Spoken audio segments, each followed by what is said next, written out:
সুধী ভক্তবৃন্দ, সকলকে রানন্দিত জয় গুরু।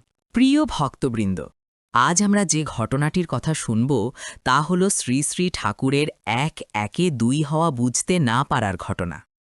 ক্লাসে মাস্টারমশাই পড়াচ্ছেন এক আর একে দুই, বুঝলি?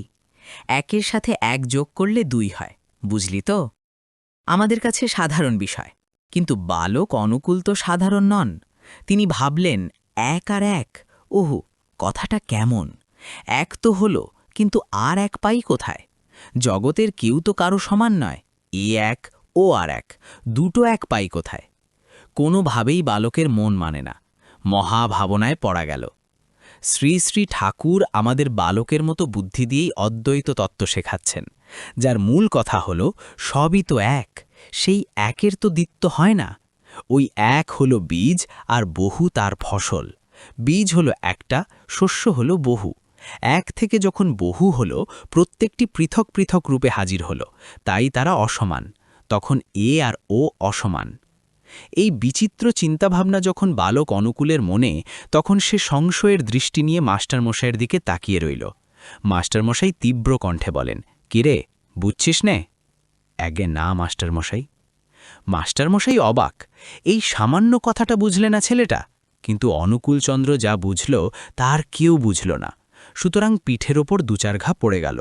কাঁদতে কাঁদতে বলল, মাস্টারমশাই, দুটো এক কোথায়?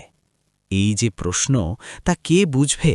যে প্রশ্ন থেকে সৃষ্টি রহস্যের উত্থান হয়, যে প্রশ্ন থেকে মহাশাস্ত্র তৈরি হয়, যে প্রশ্ন থেকে মানুষের মায়াভ্রম কেটে যায়, যে প্রশ্ন থেকে নিজের প্রকৃত সত্তার দিকে মন যায়, সেই প্রশ্নের উত্তর কি বালকের সামনে উপস্থিত ব্যক্তিদের জানা ছিল?